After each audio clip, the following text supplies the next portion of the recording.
하리라. 아멘. 2년 전에 저와 제 아내가 체코 프라하에 방문했을 때 그곳 방문한 이유는 한 분을, 역사 중에 한 분을 만나기 위한 것이었습니다. 그분의 이름은 얀 후스라는 그러한 우리 선개혁자, 우리 하나님의 말씀으로 돌아가는 그러한 우리 깨어있는 분이었습니다. 좀 시대를 앞섰던 분인 것 같습니다. 우리 얀 후스는 현재도 보헤미아 우리 민족 체코 보헤미아 민족의 우리 정신적인 아버지가 되는 그러한 분이시고요. 제가 사진을 찍었는데 그 동상이 있습니까? 예, 그렇게 생기셨는데 잘 안 보이시죠? 예, 광장에서 찍은 사진입니다. 근데 얀 후스가 살았던 시기는 1372년부터 1412년까지입니다. 그 날짜를 1415년입니다. 1415년을 기억해 두시길 바랍니다. 우리 얀 후스는 그 당시에 우리 배운 사람이었고 또 대학 교수였고 나중에 우리 프라하 대학에 또 학장까지 하게 됩니다. 그런데 그가 젊을 때에 누구의 영향을 받았냐면은 영국에 또 껴있는 성경을 그때 라틴어를 영어로 번역한 존 위클리프 교수, 옥스퍼드 교수의 영향을 받고 그가 새로운 생각을 하게 됐습니다. 존 후스가 그가 깨닫게 된 것은 하나님 말씀의 중심으로 우리 교회가 돼야지 어떠한 카리스마틱한 리더, 예를 들어서 교황이라든지 또 교황이 판매하는 죄를 용서한 면죄부 이런 건 잘못됐다라고 그렇게 프로테스트를 하게 됩니다. 이것이 교회에게, 당시 기득권인 카톨릭 교회에게 좋게 보일 리가 없었죠. 결국 교회는 그를 이단으로 정죄를 합니다. 그리고 그 당시에 유럽의 통치자였던 신성 로마 제국의 황제가 이 존 후스에게 기회를 줍니다. 당신의 입장을 좀 변호할 수 있는 기회를 줄 테니까 콘스탄스 우리 공의회로 나와라. 그러한 회의를 종교회의를 주관하게 됩니다. 그리고 정말 합법적인 정당한 재판을 받을 수 있도록 해주겠다 약속을 합니다. 그런데 결국에는 그러한 공정한 재판은 이루어지지 않았고 콘스탄스 공의회에 출석한 그는 거기에서 대신 저주를 받은 이단으로 단죄가 되어서 화형에 처해지게 됩니다. 그 다음 사진은 보여주실까요? 그 사진은 프라하에 있는 그 베들레헴 채플, 프라하 대학의 채플 모습입니다. 그리고 거기 나무로 된 벽에 붙어 있는 우리 구조물이 있지 않습니까? 옛날에는 목사님들이 벽에서 나왔어요. 등장 짠 해가지고 설교를 했는데 그가 썼던 단이 그대로 있습니다. 그리고 한쪽 벽에는 예전에 우리 얀 후스가 화형을 당했던 그러한 장면들을 그림으로 벽화로 남겨져 있는 것을 역사가 기록하고 있는 것을 제가 보게 되었습니다. 그런데 얀 후스가 순교하기 전에 이런 말을 했다고 합니다. 어쩌면 이 화형 때에서 그런 말을 했습니다. 너희는 이 거위를 태우려 하지만, 거위라는 말, 우리 체코 말로는 후스가 거위입니다. 자기의 이름을 빗대어서 당신 이 거위는 불태워 버릴 수 있지만 나 뒤에 100년 뒤에 한 백조가 일어날 것인데 그 백조는 당신들이 구워 삶거나 죽이지 못하는 영원한 날아다니는 백조가 될 것이다. 그 다음 그림 보여주실까요? 그러한 말을 하게 되었습니다. 몇 년도라고요? 1415년도에 그런 말을 하고 화형을 당하게 됩니다. 근데 그 뒤로 100년 후인 1517년에 독일의 마르틴 루터가 95개의 교회 반박문을 위텐베르그 교회 문 앞에 받게 됩니다. 그리고 그때의 이 루터도 똑같은 생각이었습니다. 우리가 어떠한 사람, 교황 이런 말을 우리 하나님 말처럼 들을 필요가 없고 또 면죄부를 파는 것이 잘못되었다 이러한 주장을 했습니다. 그리고 그도 마찬가지로 비슷한 운명으로 이 로마 가톨릭의 정죄를 받고 또 종교회의에 이렇게 부름을 받았습니다. 보름스 회의에서 그가 와서 자기 변호를 해야 됐습니다. 그때 그는 이런 말을 했습니다. 지금 후스의 가르침을 볼 때에, 자기가 후스를 알았거든요. 후스의 가르침을 봤을 때에 우리 모두는 후사이트들이다. 우리가 나를 따르고 있는 모든 사람들은 성경 중심의 신앙을 유지하는 것이 맞다고 믿고 우리는 사실 후스의 제자들이다 라는 그러한 말을 남기게 됩니다. 비록 잔 후스와 얀 후스와 우리 마틴 루터는 100년 떨어진 사람들이었지만 같은 성경적인 믿음을 가진 믿음의 친구였고요. 바른 복음을 위해서 목숨까지도 버릴 수 있는 진리의 친구였음을 역사가 증언해주고 있습니다. 여러분 역사 얘기에 관심 있으십니까? 할 수 없습니다. 제가 역사를 좋아하기 때문에 역사 얘기를 했는데 참 배울 게 많습니다. 참 너무나 저는 재미있습니다. 우리는 친구라고 했을 때 우리 마틴 루터 또 이 자노스 그런 뭐 친구라고 했을 때 꼭 우리 학교를 같이 하던 동창을 친구로 생각할 필요만은 없습니다. 혹은 친구를 이야기할 때에 내가 매일 삶에서 옆에서 만나는 그러한 가까운 사이라고도만 생각할 필요가 없습니다. 심지어 우리가 친구로 생각할 때 같은 시대에 사는 동시대의 사람으로만 국한할 필요도 없습니다. 우리 히브리서에 보면은 믿음장에 보시면은 쭉 믿음의 위인들이 나오고 12장에서 우리 주님께서 그런 말씀하시죠. 구름같이 허다한 우리 증인들이 있다. 구름같이 허다한 증인들. 그들을 한 무리로 보고 있고 한 믿음의 공동체, 한 믿음의 친구들로 보고 있는 하나님의 관점을 볼 수가 있습니다. 그런데 가만히 보니까 거기 믿음장인 사람들을 보니까 같은 시대에 살았던 사람들이 거의 없습니다. 다양한 시대 속에 살았고 각각 믿음으로 살았던 사람들이었습니다. 그러나 하나님께서 보실 때는 다 믿음의 선진들이고 그들이 믿음의 친구들로서 보였던 것을 보게 됩니다. 저와 여러분들은 이제 3주 동안 우리 1월 동안에 예수님의 친구들에 관한 이야기를 좀 듣기를 원합니다. 누가 예수님의 친구였을까? 누가 예수님의 찐친이었을까? 진짜 친구, 절친이었을까? 이러한 고민을 우리 말씀 가운데서 좀 답을 얻길 원합니다. 그래서 올해에 이전보다 더욱 주님을 사랑하는 우리가 2025년도가 이전에 없었던 주님과의 그 친밀한 우정을 나눌 수 있는, 이상한가요? 불경스러운가요? 우정이라 그러니까 예수님께서 친구라고 하셨으니까 예수님과의 깊은 우정을 나눌 수 있는 그런 우리 코너스톤 교회가 되기를 진심으로 축복합니다. 누가 예수님의 참된 친구입니까? 오늘은 우리 침례자 요한의 이야기를 좀 함께 보기를 원합니다.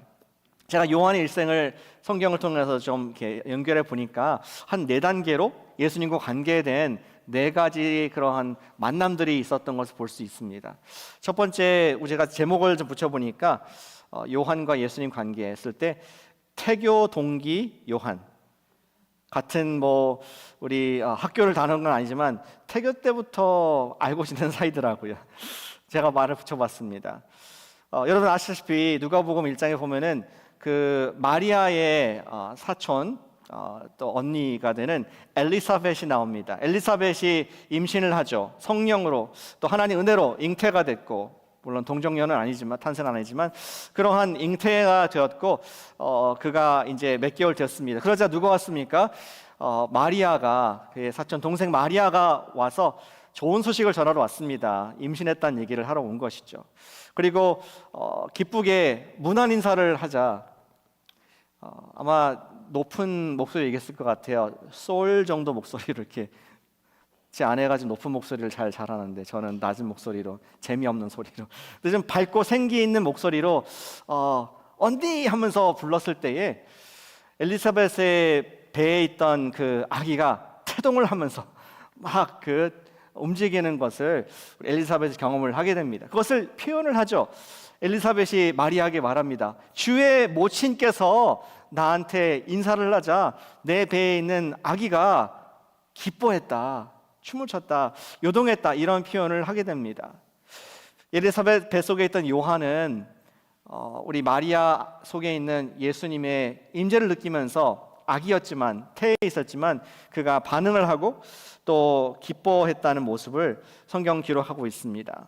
그리고 그 두 사람은, 요한과 예수 두 사람은 그 뒤에 같이 자라났다는 기록은 없습니다. 그래서 첫 번째 만남은 우리 태교 동기 요한이라고 적어봤고요. 두 번째 만남이 있습니다. 그것은 제가 좀 현대말로 바꿔봤는데요, 직장 선배 요한으로 예수님 만나게 됩니다. 직장 선배 요한의 얘기를 조금 더 해보겠습니다. 요한은 지난주에도 언급드렸듯이 에세네파라는 그런 공동체에 속한 하나님의 사람이었습니다. 에세네 공동체는 종교적으로 매우 부패한 그런 시대 때 우리 바리새인과 사두개인들이 예루살렘에서 지내면서 성전 중심의 제사 제도를 유지했습니다. 그런데 그 위치를 얻기 위해서 당시에 권력이었던 정치 권력가였던 헤롯 대왕과 또 로마에게 돈을 주고 대제사장직을 사고 파는 그런 일들이 있었습니다. 커럽션이 있었던 것이죠. 부정부패가 만연했고 정치와 또 종교 시스템이 결탁되어 있는 그러한 안타까운 상황이었습니다. 에세네라는 그러한 공동체 사람들은 말하기를 에이 우리가 속세를 떠나자 이러한 마음으로 그 상황을 아예 뒤로 했습니다. 하나님의 카보드 영광이 이미 성전에 떠났다. 그들은 유다 남부의 광야로 나아가서 그들이 하루 종일 성경을 필사하고 또 묵상하고 그것을 또 논하는 그러한 성경 중심의 말씀 구약 성경이겠죠. 말씀 공동체를 이루게 됩니다. 그리고 그 공동체의 일원이 요한이었던 것이죠. 그들은 하나님 말씀 나누면서 기다렸습니다. 우리가 열심히 말씀을 필사하고 이 말씀을 지키고 있으면은 하나님께서 약속하신 메시아가 오실 것이라는 기대 가운데 메시아닉 커뮤니티를 이루고 있었습니다. 우리 메세네 공동체가 있었지만, 네 감사합니다. 사진 제가 찍어온 건데요. 그 당시에 커뮤니티를 이루었다는 발굴들이 다 이루어지고 있습니다. 쿰란 공동체로 알려져 있죠. 그리고 근데 이 공동체의 가장 유명한 사람이 바로 요한이었습니다. 어떻게 수도승과 같이 은둔 생활하는 그들 중에서 요한이 유명해졌을까요? 요한은 자꾸 설교를 해서 유명해졌습니다. 광야에서 하나님 말씀을 자꾸 외쳤기 때문에 그가 많은 사람들에게 알려지고 심지어 도시에서도 그의 음성을 듣기 위해서 왔습니다. 제가 캘리포니아에 와서 참 재미있게 보는 문화현상 중에 한 가지가 매번 여름마다 있는 축제인 The Burning Man 축제라는 것이 참 흥미있게 다가옵니다. 실리콘밸리의 지성과 또 돈이 있는 그런 젊은이들 또는 뭐 늙은이들이 아무것도 없는 네바다 사막에 가가지고 매해 지푸라기로 혹은 나무로 사람 모양 만들었고 불태우는 그런 행사를 갖고 있죠. 아시죠? 그래서 문화 행사로서 뭐 창의성을 이렇게 격려하고 또 자연을 생각하고 뭐 이런 것들을 이렇게 무브먼트로 만드는 것을 수년간 해온 것을 보게 됩니다. 그런 마음 가운데는 정말 모든 것을 가졌지만 젊음도 있고 커리어도 있고 돈도 있지만 공허한 너무나 이 세상에 노이즈가 많아서 아무것도 없는 광야에 가서 뭔가 새로운 인사이트를 받고 창의성을 받고자 하는 그러한 갈증이 있는 현대인들의 모습이 아닌가라고 저는 해석을 하게 됩니다. 어쩌면은 예루살렘 내지는 유대에 살고 있던 젊은이들도 비슷한 생각일지 모르겠습니다.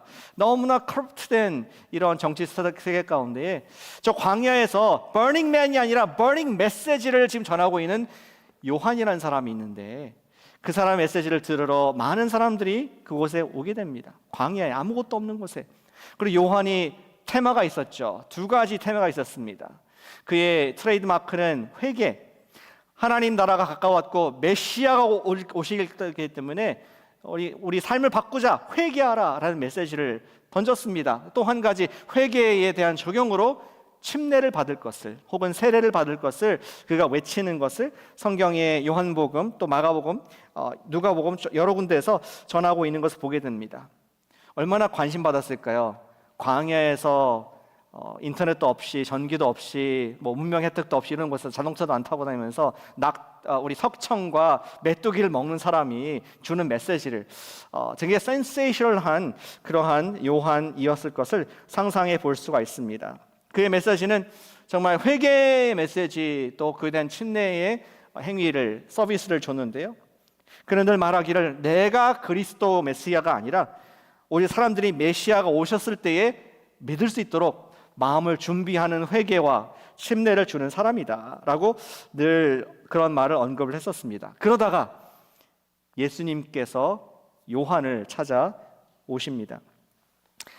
그때는 언제였습니까? 요한이 우리 다음 슬라이드 보여주시면은 요한이 우리 성경에 보니까 그 물가에서 요단강에서 침례를 주고 있을 때였습니다. 요단강 건너편 베다니라는 곳에서 침례를 베풀고 있을 때 예수님께 찾아오셨습니다. 요즘 우리가 매일 성경으로 여호수아서를 읽고 있죠.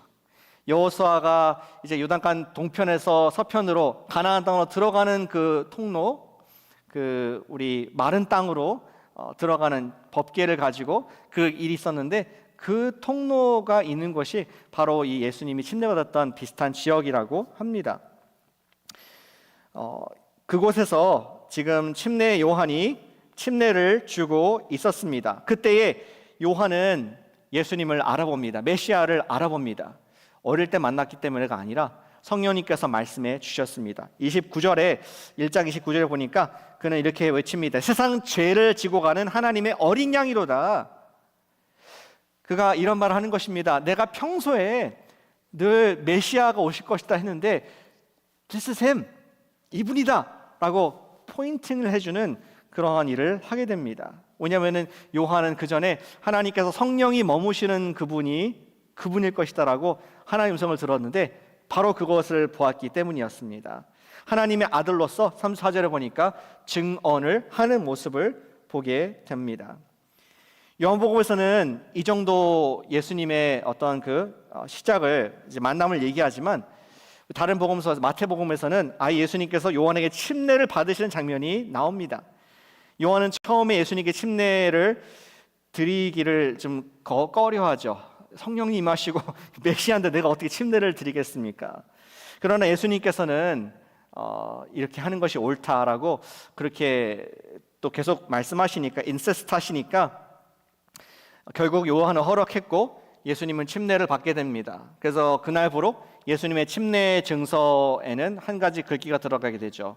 광야교회 담임 목사 침례자 요한 사인. 그래서 침례를 예수님께 요한으로부터 받았다는 것이 공식적으로 성경에 나와 있습니다. 저도 사람들에게 침례를 이렇게 드리지 않습니까? 우리 교회에서 기도하는 분들, 예수님 나의 구세주로 주님을 고백하는 분들 침례를 드리게 되면은 참 그런 분들은 좀 다른 시선으로 항상 마음이 좀 가게 되고 보게 됩니다. 정말 저분이 어떻게 잘 성장하실 수 있기를 계속 예수님의 제자로 살기 원하는 그런 마음으로 응원의 눈길, 사랑의 눈길로 그런 마음이 생기더라고요. 하물며 요한이 예수님을 침례를 드렸을 때에 하나님의 아들로서 그 사역을 시작하시는 시간에 침례를 드렸을 때 얼마나 많은 사랑과 애정과 관심을 가지고 응원의 눈길로 그를 바라보았을지 우리는 상상해 볼 수가 있습니다.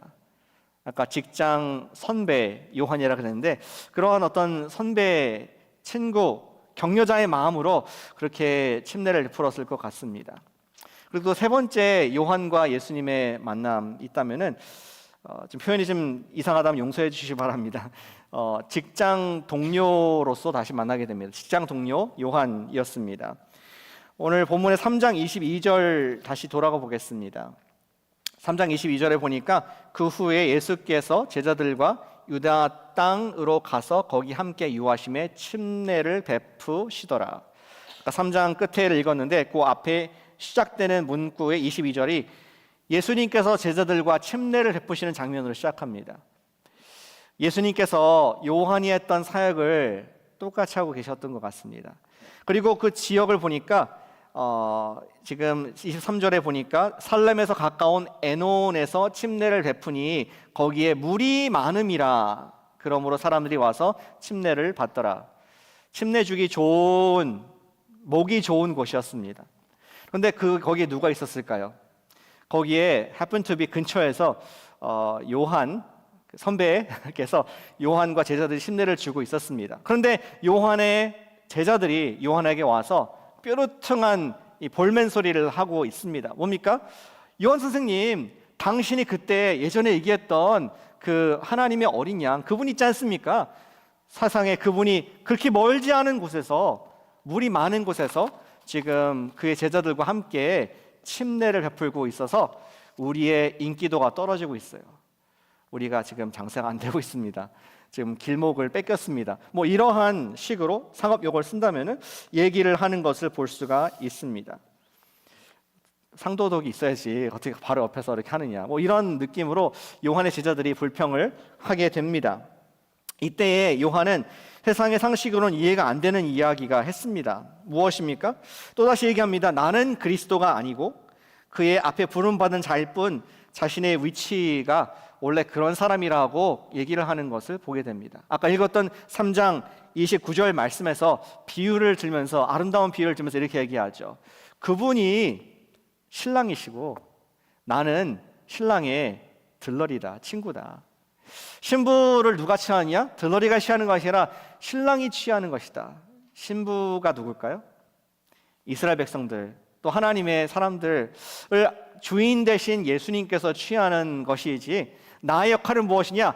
옆에서 신랑이 장가가는 것을 기뻐해주고 연결해주고 함께 해주는 그 친구의 역할이 29절에 친구가 크게 기뻐한다. 나의 기쁨은 무엇이나 장가가는 기쁨이 아니라 친구가 잘 되는, 장가갈 수 있도록 돕는 것이 나의 기쁨이, 그 기쁨이 내 안에 가득하구나 라고 요한이 자기의 위치의 모습을, 자기 사명을 다하고 있음을 고백을 합니다. 그리고 결론적으로 30절의 말씀에서 자기의 철학을 얘기를 했습니다. 같이 한번 읽어보실까요? 시작.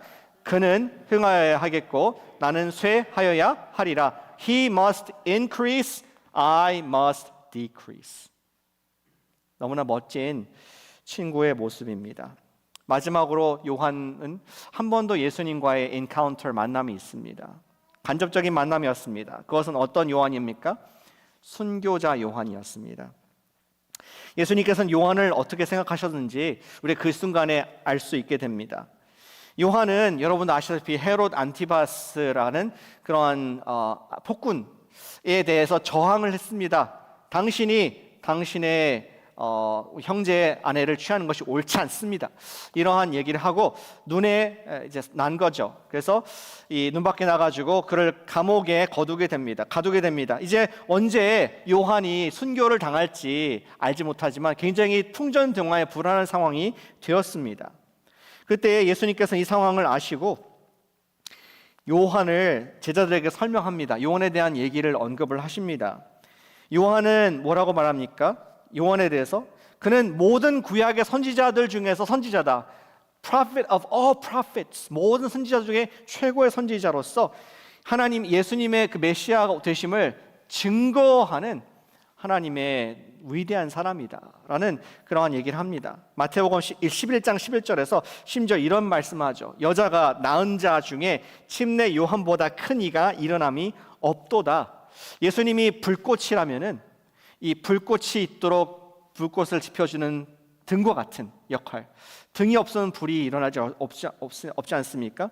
예수님께서는 요한의 사역을 높이 평가하고 요한은 순교할 때까지 자기의 사명을 다한 진정한 나의 사람이다, 하나님의 사람이고 위대한 주님의 종이다라고 주님께서 격상시켜 주시는 것을 볼 수가 있습니다. 순교자 요한이 예수님과의도 관계였습니다.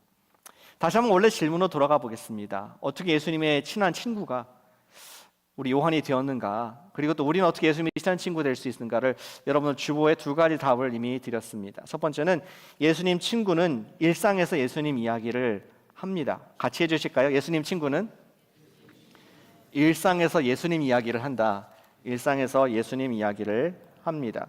오늘 요한복음 1장을 다시 한번 봐주시기 바랍니다. 화면에 없습니다. 1장에 혹시 성경이 있으시면 좋겠죠. 1장에 보시면은 우리 요한의 관계에 대해서 반복되는 단어와 표현이 있습니다.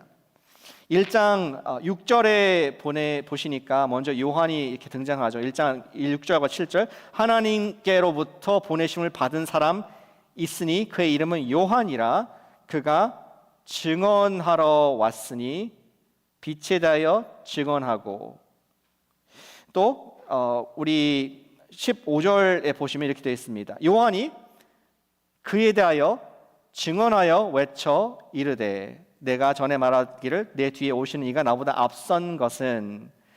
또 같은 표현하고 있습니다. 19절에도 보니까 유대인들이 예루살렘에서 제사장들과 레위인들을 요한에게 보내어 내가 누구냐 물을 때 요한의 증언이 이러하니라고 해서 증언이 쭉 나오게 됩니다. 그리고 이 32절에서도 요한이 또 증언하여 이르되 내가 봄에 성령이 비둘기 같이 하늘로부터 내려와 그의 위에 머물렀더라.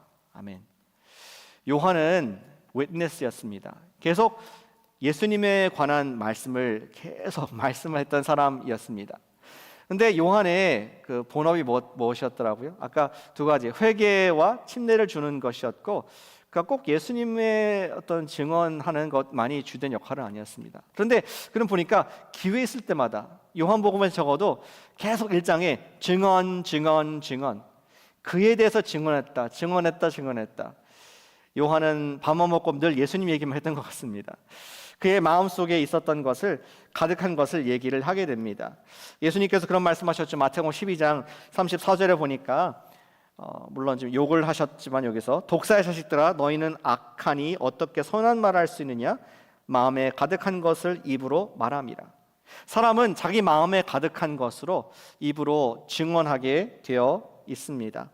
우리 요한은 그 마음속에 누가 가득했습니까? 예수님이 가득했고, 그것을 보면서 성경은 그를 예수님의 친구라고 얘기를 하고 있습니다.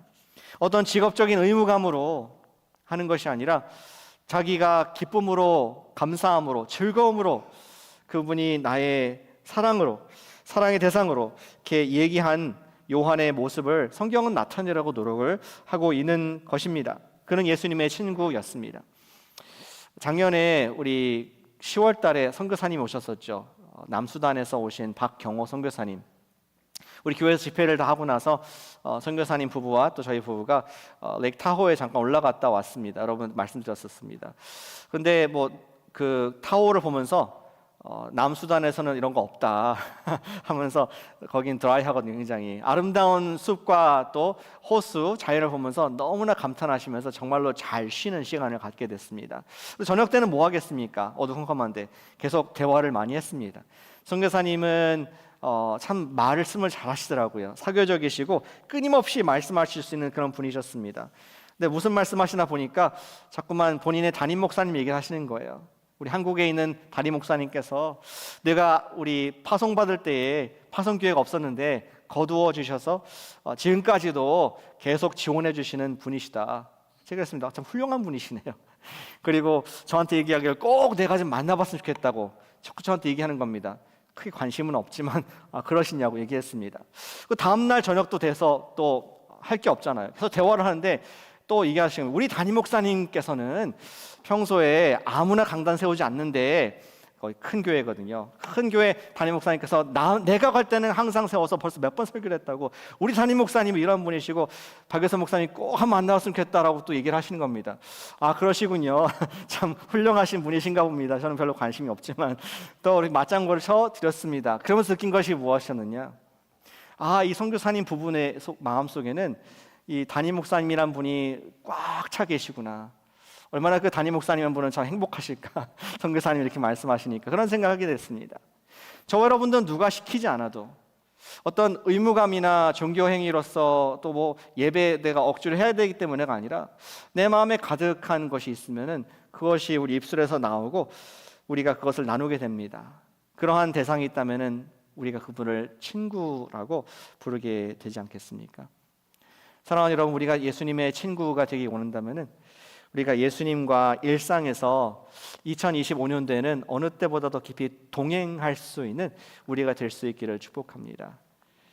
그분을 친구가 되게 하시려면은 우리는 예수님을 이 예배 시간 말고도 교회 밖에서 항상 우리의 삶 속에 초대하시기를 축복합니다.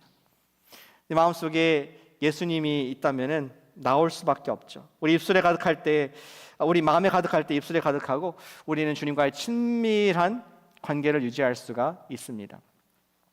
일전에 나눈 적이 있는 것 같습니다. 한국에서 유명한 유기성 목사님께서 북가주에 오셔서 목회자 세미나를 인도하셨습니다. 그때 한 이야기를 하셨는데 기억이 납니다. 목사님께서 여러 목사님들과 함께, 한국의 목사님들과 함께 성지 순례를 가셨습니다. 예루살렘, 이스라엘 갔었습니다. 거기에서 매일 이제 이동을 하면서 좋은 곳을 보지 않습니까? 근데 이 목사님이 제안하셨다고 합니다. 우리가 목사님들 성지 순례까지 왔으니까 매일 아침 버스에 승차해서 같이 예배를 드립시다. 우리 예수님께 예배를 드립시다. 그렇게 제안을 했다고 합니다. 그런데 여러 목사님들이 말하기를, 에이 목사님, 우리가 평소에도 예배를 많이 드리는데 이렇게 우리 여행 왔는데 여기서도 예배를 드려야 될까요? 이런 얘기를 했다고 합니다. 실망하셨습니까? 목사님들께서. 그런데 유 목사님이 좀 충격을 받게 됐습니다. 나는 예배하는 것이 너무 좋고 예수님 생각하고 예수님 성지에 와서 우리 주님과 함께 동행하는 거 너무 좋은데 모두가 그런 것은 아닐 수 있구나.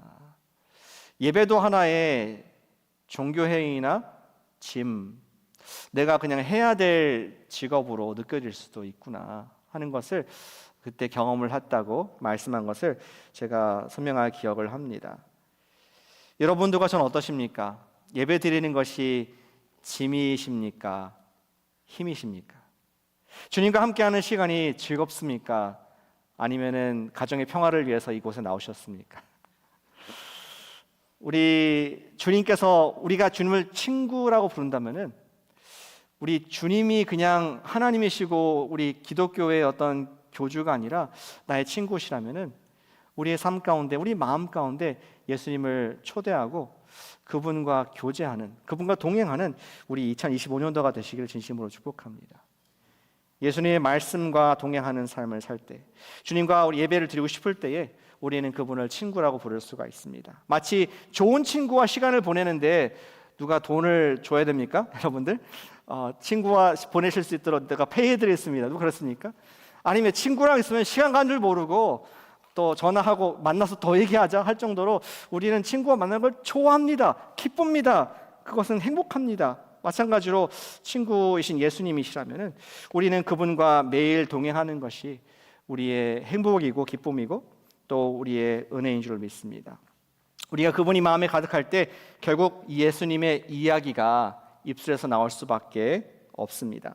예수님 친구는 예수님의 이야기를 많이 하는 사람입니다. 또 어떤 사람이 예수님의 친구입니까? 예수님의 친구는 예수님이 높아지도록 자신을 낮추는 사람입니다.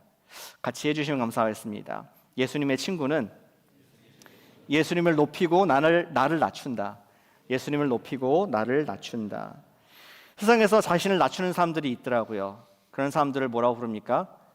을이라고 부르더라고요. 비즈니스 트랜잭션 용어로 을이고 갑이 있습니다. 을들은 갑의 눈치를 봅니다. 갑의 생존이 달려있기 때문에 그들의 거래와 투자 그리고 구매를 필요로 하고 있습니다. 그렇기 때문에 을은 갑을 섬기고 자신을 낮춥니다. 을이 갑의 호의를 받아야 생존할 수 있고 이윤을 얻을 수 있기 때문에 자신을 낮춥니다. 그것이 비즈니스의 원리인 것을 알고 있습니다. 우리는 그런 관계를 비즈니스 파트너라고 얘기하지 친구라고 얘기하지는 않습니다. 그러나 만약에 갑이 아무런 이윤이 없이 아무런 대가 없이 심지어 자기가 손해를 보고서라도 옆에 있는 사람을 그분이 갑이 됐든 을이 됐든 다른 사람을 도와주고 섬긴다면은 그것은 비즈니스가 아니라 우리가 친구라고 진정한 친구라고 말을 하는 것입니다. 내가 손해보면서까지 다른 사람들의 손을 들어주고 그 사람이 잘 되기 원한다는 것은 그것은 정말 친구의 마음일 것입니다. 바로 오늘 읽었던 그 말씀이 요한이 예수님께 대해서 그런 마음이었습니다. 요한은 예수님이 더욱더 인기가 높아지는 것이 시기가 나고 싫지가 않았습니다. 그에게 많은 사람들이 오히려 신부가 몰려가는 것을 기뻐하는 모습을 보였습니다.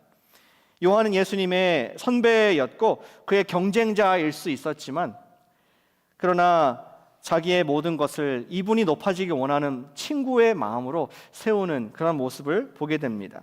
요한의 가장 중요했던 것이 무엇일까요? 내가 더 인플루언셜해지고 내가 더 커지는 것이 아니라 내가 어떠한 희생과 대가 지불이 있다 할지라도 예수님이 높아지고 복음이 드러나며 더 많은 사람들이 하나님의 구원에 들어올 수만 있다면 당신의 메시아를 통해서 하나님의 백성, 나라가 확장될 수 있다면 나는 어떻게든 상관없습니다 하는 그런 큰 그림 가운데에 자신을 낮춘 우리 기쁨을 보게 됩니다. 그러면서 그 기쁨을 말하기를 요한은 나는 들러리의 기쁨이면 충분합니다. 신랑 대신 예수님이 높아지고 난 들러리의 기쁨을 누리기를 원합니다. 이러한 진정한 예수님의 친구의 고백을 한 것을 보게 되는 것이죠. 우리는 나보다 큰 목적, 생명을 살리는 목적을 중심으로 복음을 높이는 것의 기쁨을 맛볼 때에 하늘의 기쁨을 맛본다고 얘기를 합니다. 그 기쁨이 또 다른 예수님의 친구였던 바울의 기쁨이기도 했습니다. 우리 빌립보서 1장 18절 말씀을 같이 한번 읽어보겠습니다. 우리 바울이 했던 고백입니다. 같이 읽겠습니다. 시작. 그러면 무엇이냐? 거칠애로 하나 참으로 하나 무슨 방도로 하든지 전파되는 것은 그리스도니 이로써 나는 기뻐하고 또한 기뻐하리라. 아멘. 지금 바울이 어디에서 이 글을 썼을까요? 그는 감옥에서 썼습니다. 그리고 제한된 묶여있는 상황 가운데 바울의 또 다른 이제 동역자들이 할까요? 하여튼 하나님의 말씀 전하는 사람들이 우리 바울을 좀 시기나게 하기 위해서 너는 갇혀 있어라. 우린 열심히 복음을 전해서 너보다 더 많은 교회를 세우고 더 많은 교인을 만들겠다. 이런 목적으로, 이기적인 목적으로 복음을 막 전파했습니다. 그런데 바울이 시기하고 고통받고 괴로워한 것이 아니라 오히려 말하기를 전파되는 것이 그리스도니 나는 너무 좋다. 기뻐하고 또 기뻐한다. 2번 기뻐하는 표현을 쓰면서 자기는 들러리의 기쁨, 그분이 높아지는 기쁨이 나에게 있다. 예수님의 친구인 바울이 얘기를 하는 것을 볼 수가 있습니다. 저 이렇게 좀 적용을 드리길 원합니다. 정말 예수님을 높이는 방법, 예수님 높이는 것이 우리가 친구의 기쁨이라면은 우리가 예수님께서 너무나 기뻐하시는 선교의 친구가 되실 수 있기를 축복합니다. 아멘이십니까? 옆에 분에게 해주실까요? 선교의 친구가 되어주시면 좋겠습니다. 옆에 말씀해 주세요. 선교의 친구가 되어 주십시오. 제가 몇 년 전에 노스캐롤라이나에 있는 블랙 마운틴이라는 곳에 다녀왔습니다. 거기에서 만난 선교단체가 있었는데요. 여기 간판 잘 보이시나 모르겠습니다. Christian Friends of Korea라는 그러한 선교단체입니다. 한국말로 조선 그리스도인의 벗들이라는 단체입니다. 북한 선교를 담당하는 단체였습니다. 역사를 좀 말씀드린다면은 이 선교단체는 1900년도 초 한국에서 사역을 하셨던, 선교를 하셨던 유진 벨과 그의 사위이신 윌리엄 린턴이 시작한 한국에서의 사역을 언제 시작했다고요? 1900년 초에 시작한 사역을 그의 후손들과 자녀들이 이어가고 있는 것입니다. 그들은 그들의 조상과 부모님의 뜻을 따라서 변함없이 한국을 사랑하는 마음으로 계속 한국을 섬기는 단체입니다. 그래서 거기 있는 많은 분들이 한국에서 태어났어요. 전라도 출신이고 사투리 쓰고 이러세요. 파란 눈의 백인이신데 조금 더 설명드리겠습니다. 린튼 가문의 증조 할아버지 일대 유진 벨은 1895년도 가난한 조선에 도착해서 교육과 의료 사역에 매진하면서 복음을 전하시게 됩니다. 이대 할아버지 윌리엄 린턴은 그 유진 벨의 따님과 결혼했거든요. 윌리엄 린턴이. 그래서 이제 린턴으로 바뀝니다. 1912년 미국 조지아 텍에서 수석 졸업하고 미국 남장로교 최연소 선교사로 조선에 파송되어 교육 선교에 헌신하다가 현재 대전에 있는 한남대학교를 설립하고 초대 총장으로 섬기게 되십니다.